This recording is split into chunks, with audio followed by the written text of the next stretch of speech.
Hello, everybody. Welcome to the Impactful Coaching Podcast, where we sit down with coaches, experts, and thought leaders who help create real transformation in business, relationships, and life. Today's topic is going to be about how to go from invisible to influential and how to build an authentic coaching brand. And I'm joined by a marketing expert who has spent the last 10 years helping coaches, authors, and service based businesses build brands that genuinely reflect who they are. This special guest that we have today is Jocelyn Flowers. Jocelyn's career spans across various departments from customer service, administration, coaching in different organizations.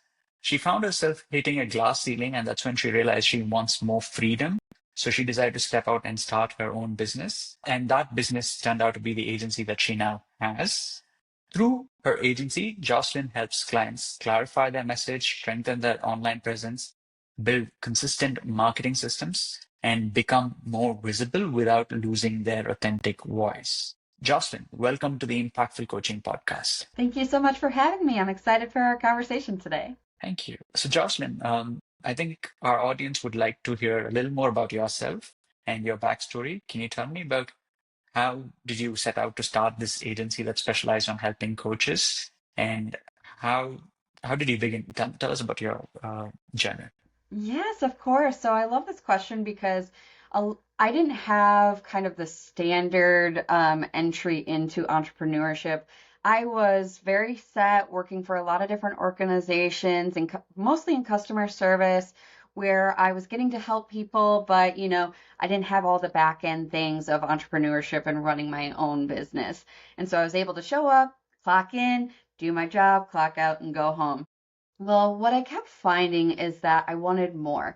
I wanted to be able to help more people, really be able to connect on a deeper level with people that I wasn't really getting that opportunity to do through all of these amazing organizations that I had the opportunity to work with. And so, as you mentioned, like I kept hitting that glass ceiling.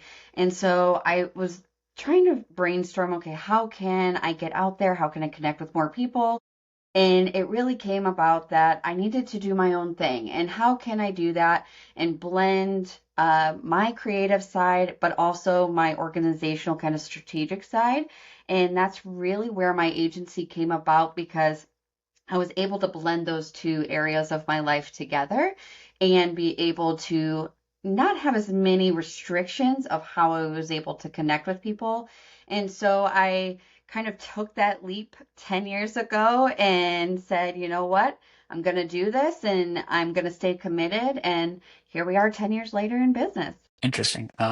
So when you took out that leap, from your job to starting the business, I want to know, like, did you have any runway built for yourself, or did you just take this momentary decision saying, "Hey, I want to do this. I want to have more freedom. I'm going to start the business," and then just leapt out, or how did it start? Just walk us through that.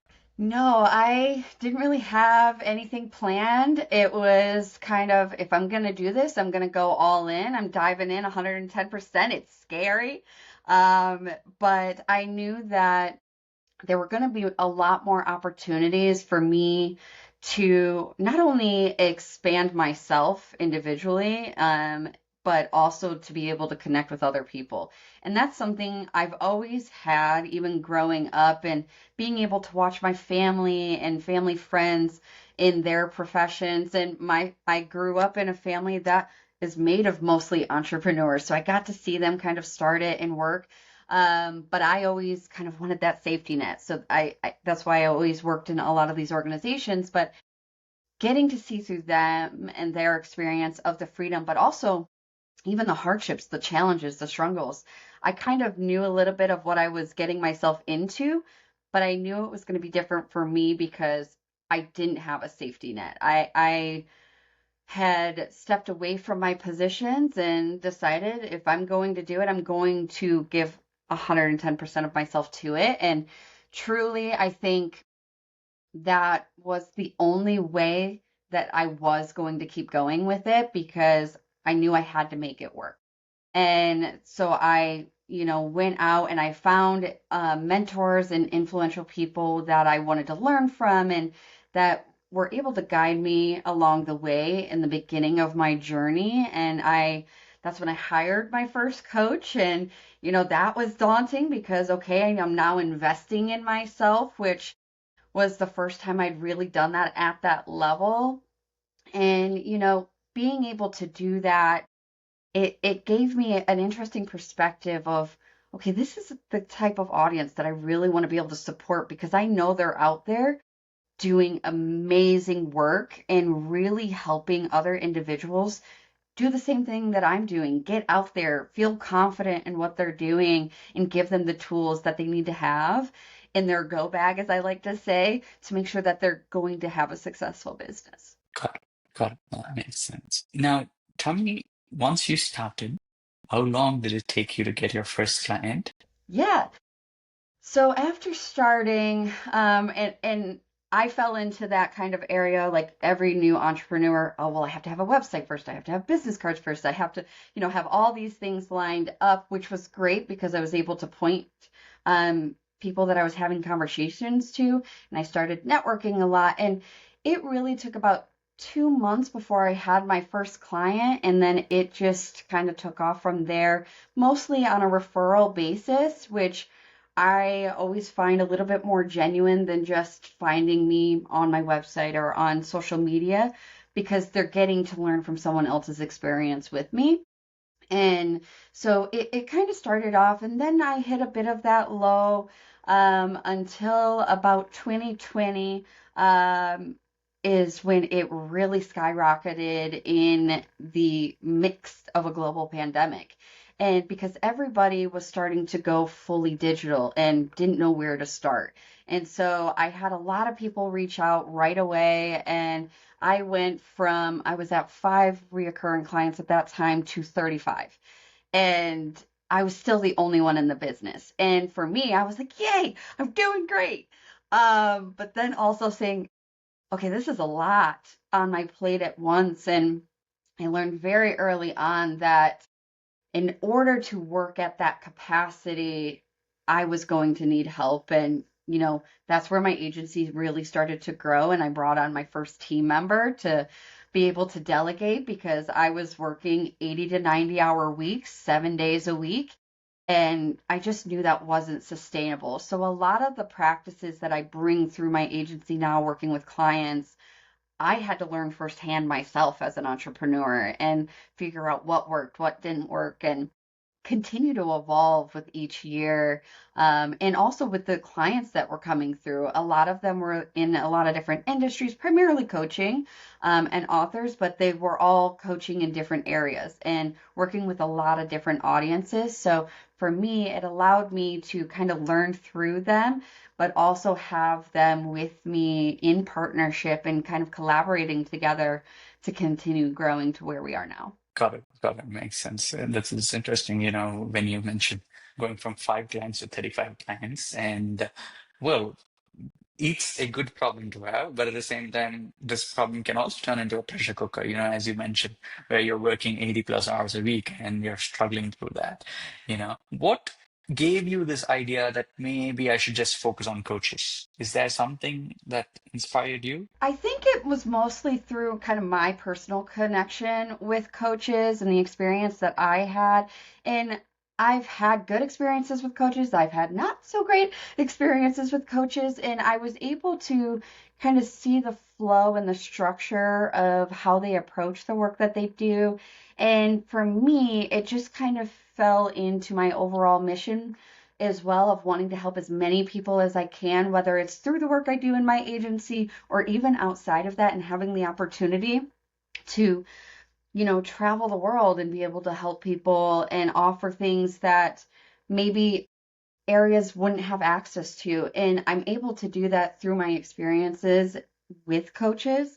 And so I wanted to be able to amplify their platform as well. So that's kind of where that started. And I find that it's also easier to talk to coaches because that's part of their job is communicating and really connecting with the other individual on the other side of the screen and figuring out what makes them tick and how do they operate and who do they want to work with. And so we gel in a lot of the same, avenues. And I started to work with a few coaches and kind of seeing a lot of them have similar structures to how they approach their practices, and whether they're doing one-on-one coaching or they're offering group coaching or doing programs or events.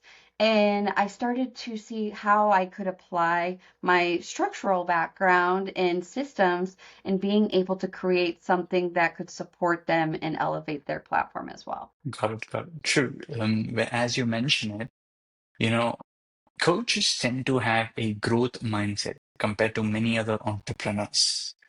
So typically they are willing to experiment, they're willing to look at marketing as an investment and instead of an expense, and they're willing to give things a try because they are a coach themselves, they understand things take time, things require work, so they are able to bring that mindset when they operate the business. Think they're also more likely to think outside of the box, outside of the norm of how a lot of entrepreneurs approach business, and they're willing to experiment with different modalities and ways that they show up and support their clients. And I think that's part of what makes it so exciting for me to work with coaches, because every single coach I've worked with approaches it differently. So it's always walking into something new that I get to learn and experience through them and be able to help them share that with their audience. So Jocelyn, I know that you mentioned that when you started out your business, you hired a coach yourself. Could you tell me a little more about that?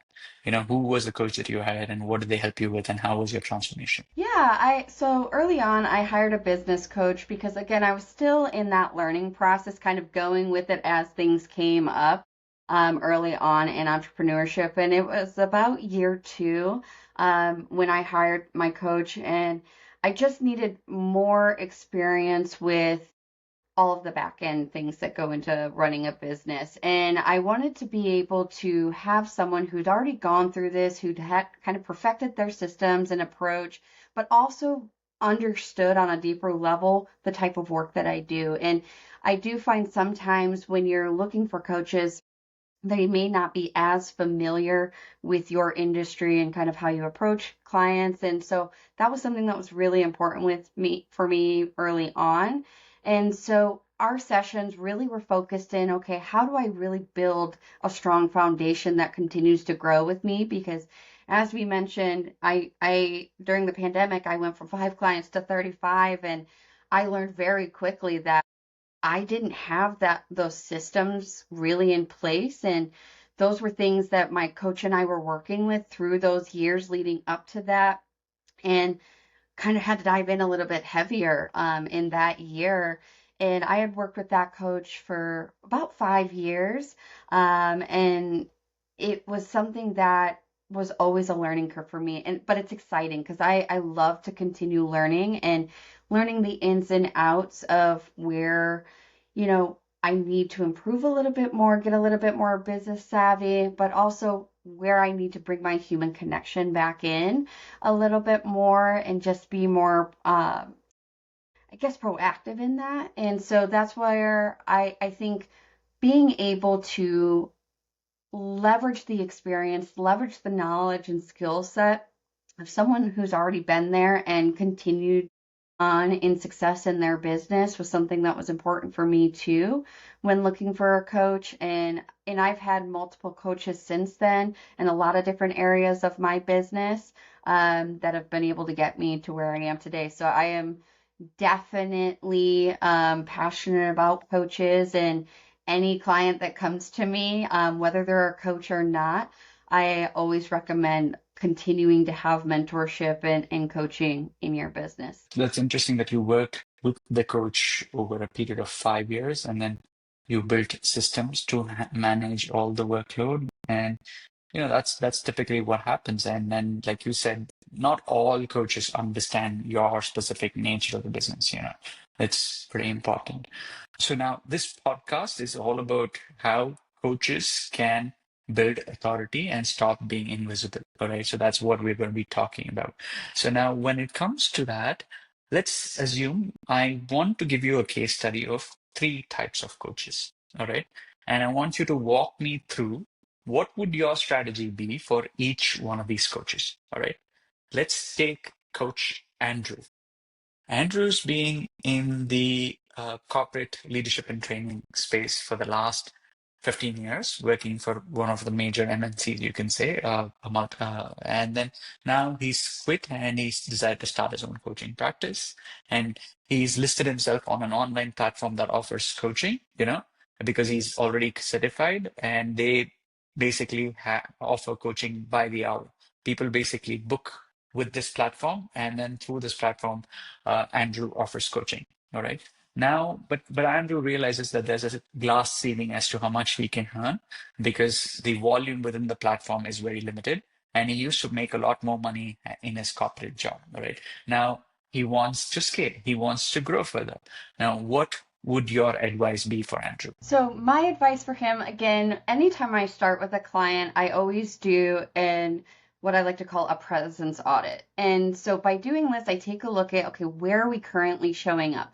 Because generally that's one of our first hurdles that we have to take a look at through our marketing process. Are we showing up on social media? Are we showing up in email marketing? Where are we showing up? Are we showing up in person through networking?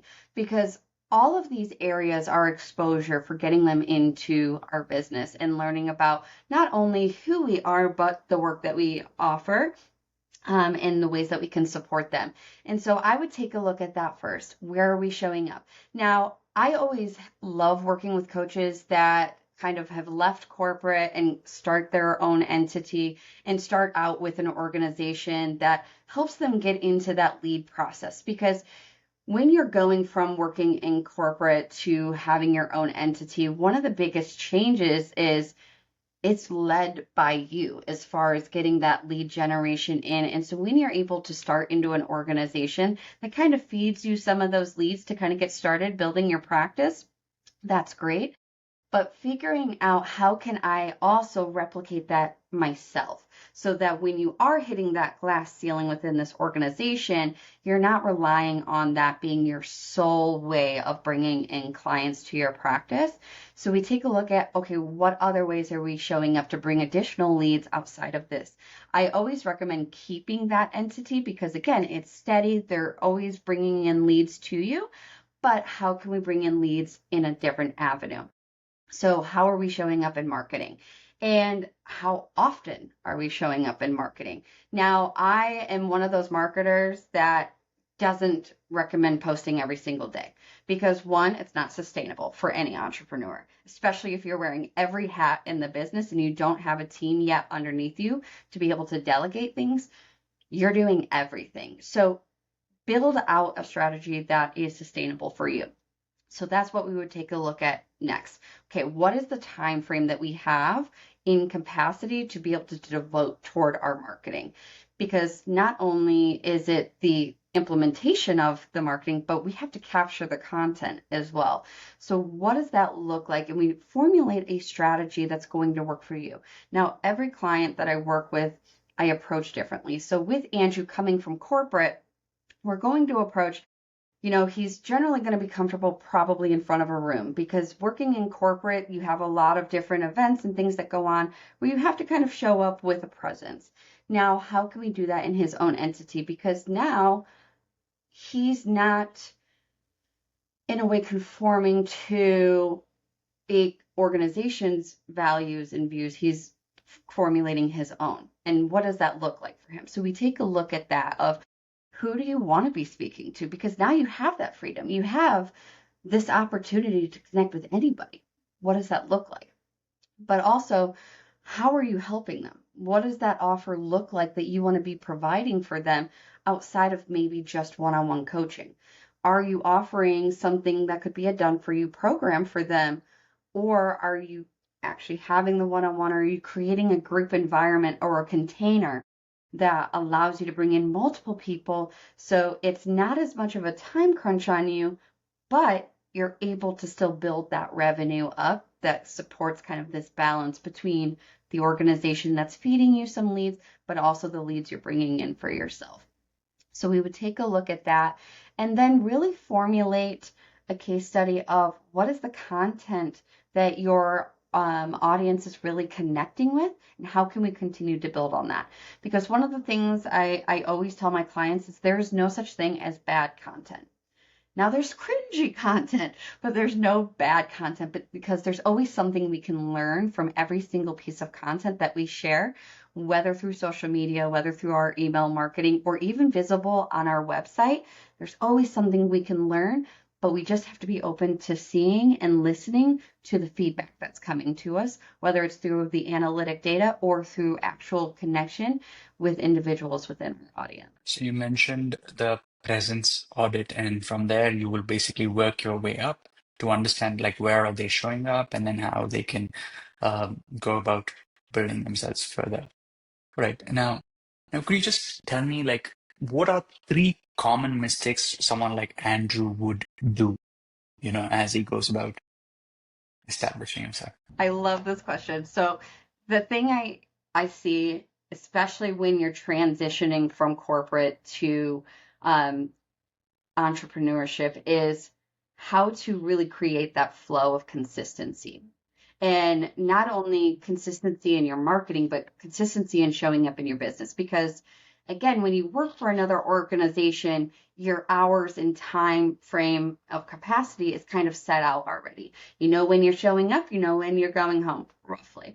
But in entrepreneurship, it bleeds a lot into, it could be something when I got 35 clients, like I said, I was working 80 to 90-hour weeks, and that meant I was working 16, 17-hour days, which wasn't sustainable. So figuring out what that work structure is going to be like now, because you get the freedom to create that.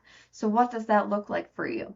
What is the time frame that you're going to set out? And for my business, the way that I've kind of structured it is, even though marketing is kind of a 24/7 market and business, I structure it like a 9 to 5. So I still have a set time that I start my office hours. I have an end time of my day that my office hours close out, so that I can make sure that within that time frame, I know I'm focused, and then I break out that time based on the things that I need to accomplish within that day, not only for client deliverables, but also for continuing to grow my business. And what are the things that I'm able to offer and scale my business with? And so I train a lot of my clients in that. And so that's something that I think is a challenge early on is, okay, how do I formulate that? Do I work Monday through Friday? Do I work on weekends? What does that look like as a coach? And I do have some clients that do still take clients on weekends, because that's when they find that their clientele is most available and present through their sessions. And then I have some clients that only work 3 days a week and still have a successful 6, 7 figure business, because they've been able to build out a structure that supports that style.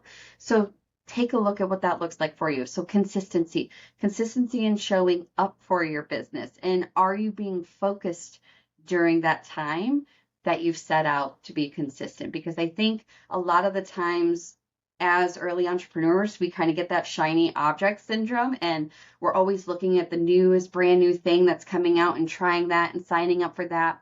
And I think we need to simplify it a little bit more and pick one thing, really dive in, really be committed and consistent to it, and then add in things as you go so that it continues to be sustainable for you.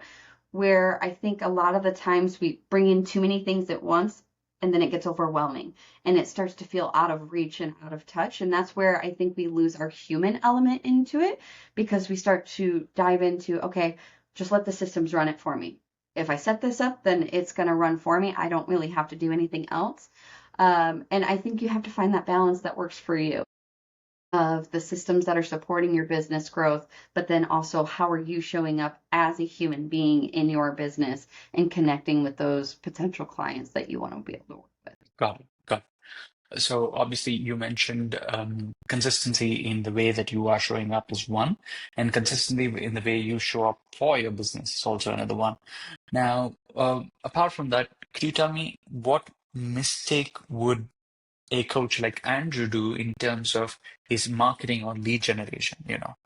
What would be a typical mistake that these people usually do? For Andrew, one of the mistakes that come up is they're very familiar in LinkedIn. So that's going to be their safety zone. That's going to be their primary platform that they kind of lead into, where the challenge may be expanding outside of that because there could be an entire audience that he's not even tapping into because he's staying into his safety zone. So it's okay to start in a safety zone, but in order to have growth, in order to have expansion, you have to be able to step outside of that comfort zone. So I think that's one of the biggest challenges is you kind of get set in the routine that you had while working in corporate, and some of those practices can apply to entrepreneurship, but some of them are actually harmful because you kind of get set in a comfort zone and don't move outside of that, which is where you don't see the growth in your business or even the expansion in learning what can I offer. We kind of have a limited approach to what are the offerings we can have. And so I think for Andrew, it's challenging to see, okay, where am I stepping to outside of that? And kind of get stuck in the research of where do I go versus just picking one and running with it. So have your safety and then pick one that is a bit of a stretch for you and start to learn that one, start to be committed and consistent with it and build it into your regular routine until it becomes part of the habit. Then do that again. That's so interesting as you say it, because you see, most of these coaches, because they are technical experts or they built it over a long period of time. What ends up happening is they choose to hide behind LinkedIn. LinkedIn is this text-heavy platform. You know, it's pretty easy to hide behind that instead of getting onto Instagram or YouTube or whatever. But or Facebook even, you know. But all these platforms open up a lot more avenues than you can actually think of. You know, that's or even TikTok for that matter. Like I know of a coach who is basically doing ton of business, you know, almost a six-figure income just using TikTok, right? Because he's gotten comfortable with it, you know. And who would have thought, you know, I could sell executive coaching via TikTok? Yes, it happens, you know. That's what it is. All right. So we've spoken about Andrew, and then we've addressed. So let's take the story of another coach uh, who is who has established a little bit of visibility, all right, and is getting a good stream of clients. One is through their referrals, through networks, whenever they go to networking events, and then occasionally there is someone basically reaching out to them via direct message, or someone who's just contacting them, you know, exploring work, and then they're just collaborating. What would your advice be for them to step in and go to the next level? And right now, the business is good. It's making me good enough income to, to replace my job, but I'm not really successful, right? We'll call this person Sarah, you know. So how do you help Sarah go to the next level? With Sarah, I would start out with the first thing first, do that presence audit because even though they have an established visibility and they're showing up, they've got some consistency going, there's still things that we may not be taking a look at because we're so caught in just the implementation process of getting things out there. And so when you have a client that has this visibility, they have some success happening, where can we grow from that? And so I take a look at, okay, how are we interacting with all this engagement that's coming in? Because we have consistent content going out. People are obviously loving it if they're coming in through a lead and working with you. But how are we continuing that to be sustainable? So are we responding to comments? Are we responding to those DMs in a timely manner? Or do we have something that's automated? Because I think a lot of the times we look at these platforms of, okay, how can it work for me, which is great, but you still need to say, okay, well, how can I continue to leverage this platform though, and be able to take it even to its stretching limit? And so, for example, with Instagram, there's a lot of different ways that we can engage with our clients and audience on there. You can do live streams, you can post videos in your stories or on your feed. You can have group bulletins now in there in the DMs, and you also get to interact with them in comments and direct messages as well. And so how are we being focused in our time? And so with Sarah, I want to know, how often are we engaging with the audience?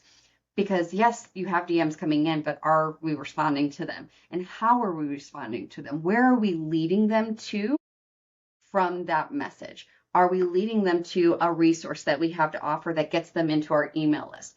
Because one of the things that I think a lot of entrepreneurs um, and coaches specifically, they get stuck in it's this platform or it's this platform.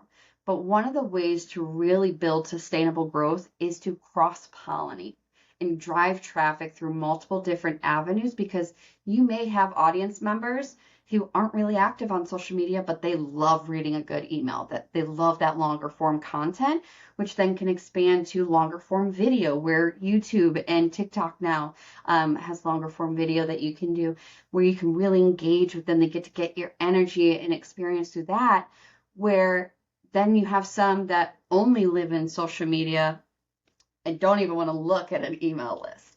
And so, but you have to figure out how to blend them in, because realistically with social media, you don't own anything. It could go away in an hour, in a day. We never know. And so email lists are things that we have more control over. Driving them into intake forms through our website, that allows us to build a database that we have more control over. So being able to cross-pollinate. So I would take a look for Sarah and say, okay, where are we cross-pollinating? Because if we're just focusing in one area, what other areas can we build up through your marketing that continue to drive this wheel to bring new leads? But then I would also take a look at Sarah's offers, and she's obviously got a successful offer if she's bringing in some income and sustainable revenue. How can we expand on that? Are there things that we're missing that your audience is sharing with you, but we're not being open to seeing that and receiving that information? So I would take a look at, okay, what are our core offers? This one's our successful one. We know we're not really shifting that one. But how can we amplify that one into another add-on that brings more sustainable revenue into the business? And how can we market that? Is there a guide that goes along with that, a digital product that can go along with that?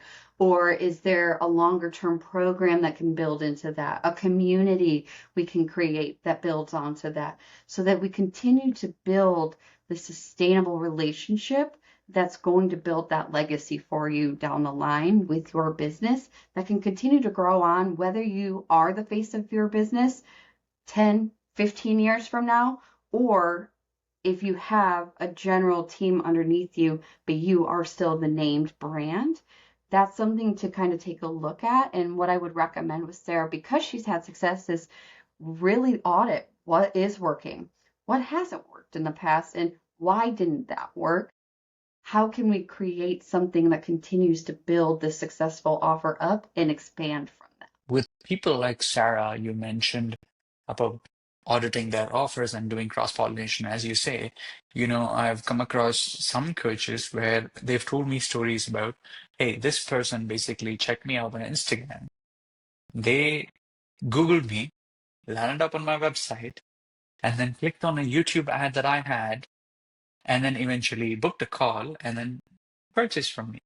And it took around 40 days. If I wasn't across on all these platforms, I would be invisible, right? So, omnipresence is very important today, and omnipresence is not just for coaches, but it's for everybody.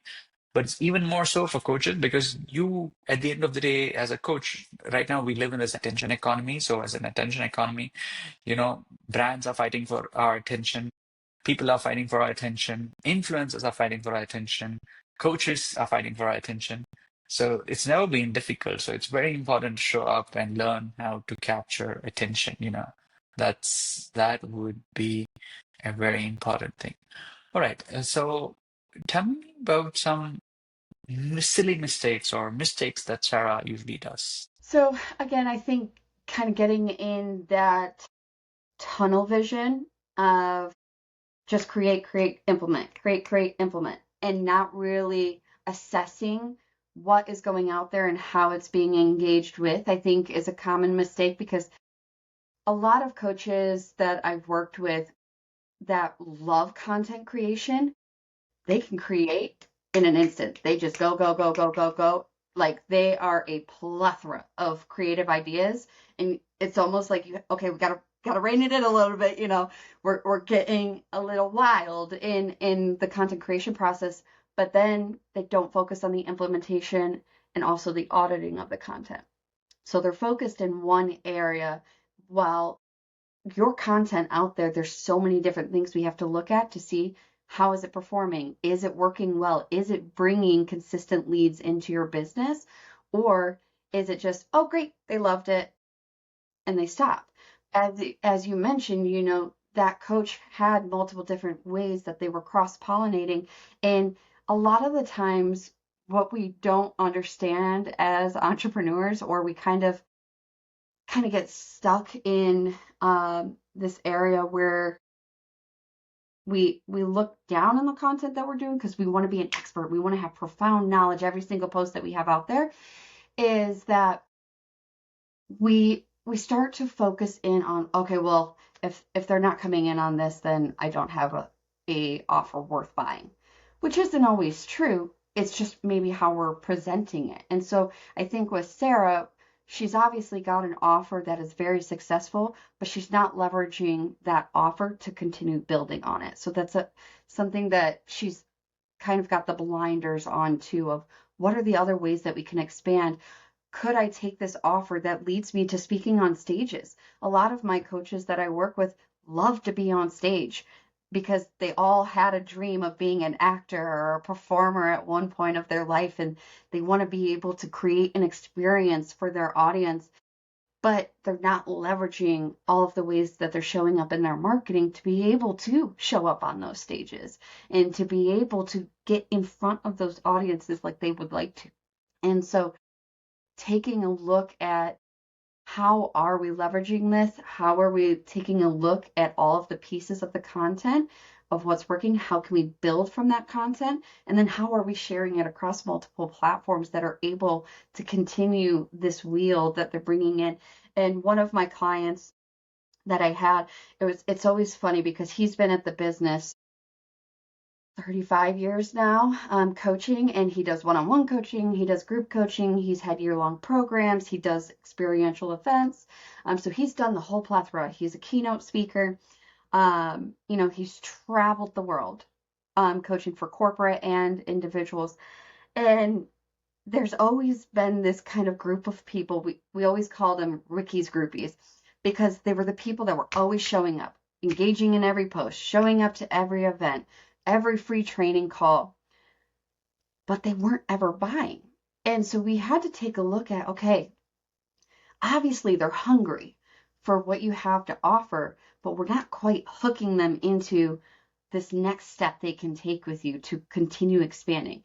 And sometimes it's taking a look at, do they have something they want to continue to grow and expand, or do they just like your personality and like to hear what you have to say? And so taking a look at how we approach our content.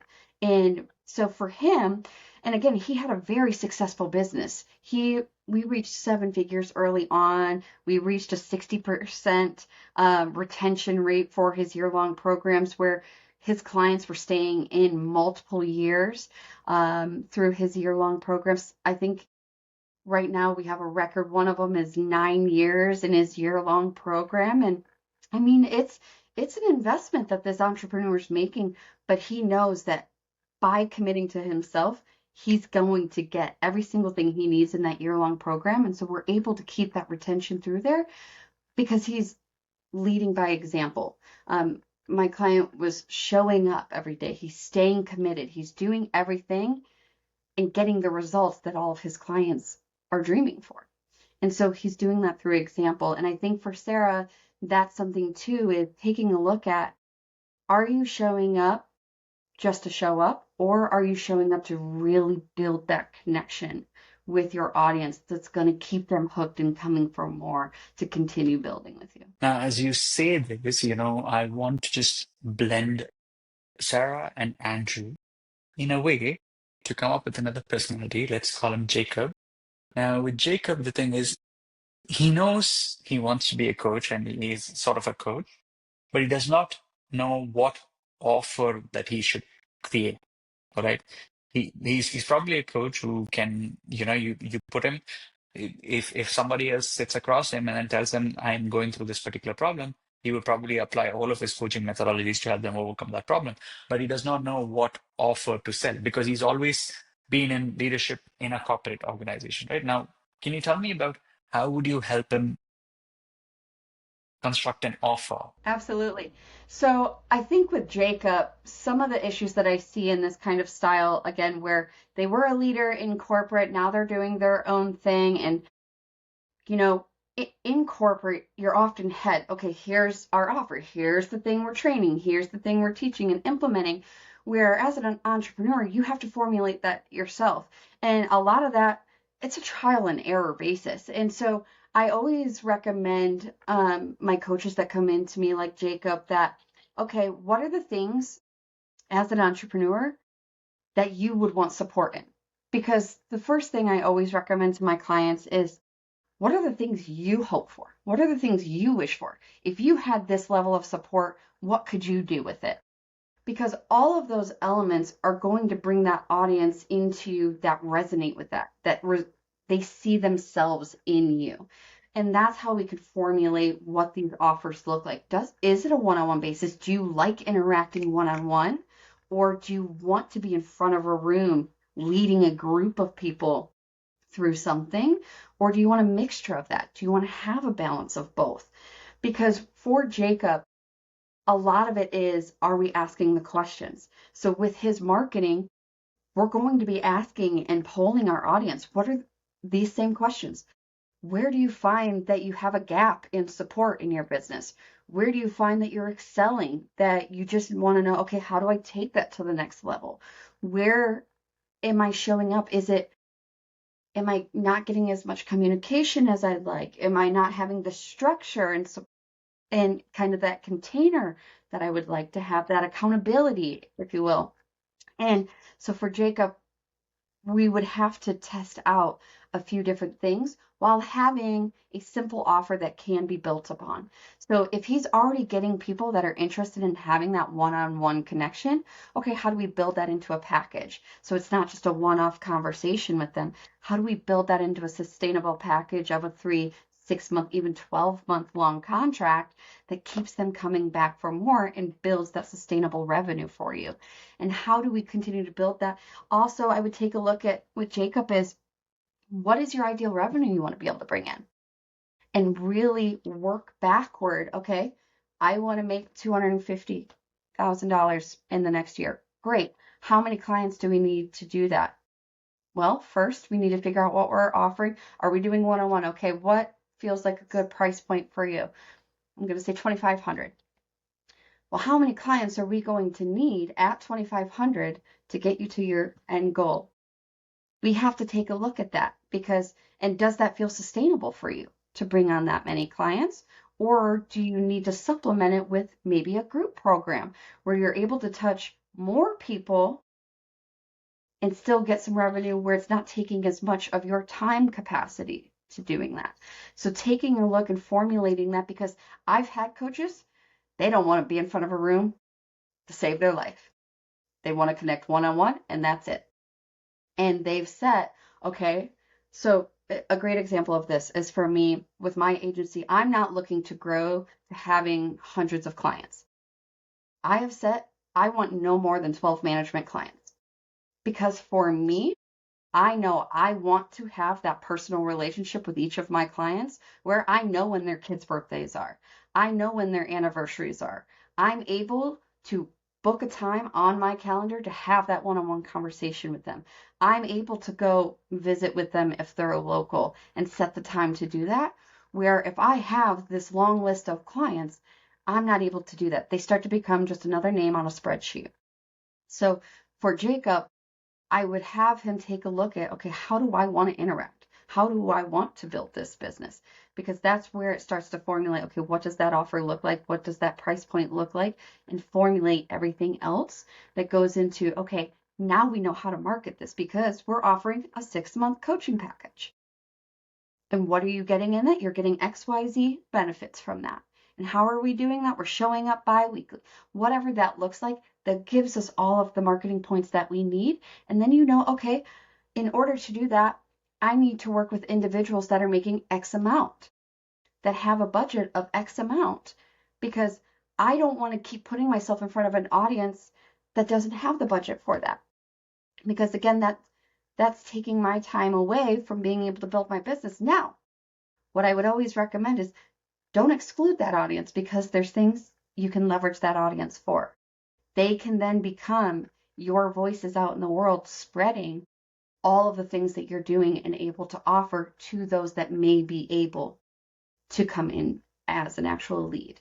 So use them as your way of exposure. Don't count them out because they may find a way down the line that they are able to become a client because they now hit that point where they have the budget to be able to come in as a client. So with Jacob, also, I would take a look at, especially if he led trainings and things like that in corporate, is are we showing up on video? Most of my clients, they love speaking in front of a room. They have no problem with that. You put a camera in front of them and they lock up. They don't want to be on screen. So figuring out how you blend that energy they bring to a live room and how can you capture that on video, taking a look at that and seeing how are we mixing the types of media we're sharing through our marketing practice. Can you tell me about how has AI sort of disrupted the ecosystem for both Jacob, Andrew, and Sarah? Like, what's really happening within the coaching industry due to AI? So I would say one of the disruptions that AI can create is people now think that's where they can get all their answers. And they don't need a coach now because they can go to ChatGPT, they can go to Claude and say, how do I solve XYZ problem? And it will spit out some information to them. The problem is by doing that, those individuals are still going to keep having the same problem because they're not going to have someone that can have that conversation and go, well, does this really apply to you? Well, how would you do this in your approach? And go through actionable items that they can start taking steps with to be able to reach the goal that they want. That AI system's not going to be able to do that because they're going to look at it as a list, which a lot of the times they're going to look at it and forget it. Most of them aren't actually going to implement it. Where when you have a coach who is checking in with you and keeping you accountable to actually implementing these action steps they've been able to lay out for you, that's where you're going to see the change. That's where you're going to see the growth and ultimately achieve what you've wanted to achieve. And so that's where I think AI can disrupt that. And also for them just personally, they could fall into that rabbit hole of the shiny new thing of, oh, now, oh, this makes this easier, but they're getting lost in the research versus the connection piece. They get lost here and not here. As you said, I just want to remind to all those coaches who fear that they're being disrupted by AI. I want to remind yourself that this is what it is. All right. So I know everything that's necessary about a diet or how to follow a diet than most people, because at one point of time I used to be incredibly fit and I used to count my calories, macros, and all of that. But for some reason, from the last 3, 4 years, due to personal circumstances, I've just been on this ladder where I've been gaining weight. And now I've been trying to lose weight and I've been using AI to give me food options and all of that, but I've never been able to follow. Whenever stress hits me, whenever cortisol hits me, I'm just going for the snack. And Indian snacks are amazing at high calories, and I've kept on gaining back the same weight that I've been losing. And it's only recently I started working with a dietitian coach, who is coaching me through my diet. We sit on weekly calls, we review what food I'm eating, and then she guides me on what foods not to eat and what food to even order. Even if I'm ordering a takeout, we specifically choose what kind of food that's healthy for me, which will basically keep me within my calorie deficit. So even though ChatGPT was telling me, hey, do this, do that, I wasn't following it. I was just ignoring it because the next thread with ChatGPT was about how can I do XYZ? That's basically it. And so coaching still has incredible relevance because of two things. One is judgment. You as a coach have better judgment than your client, and also you create that sense of accountability and you get people to follow. That's very important as you bring it.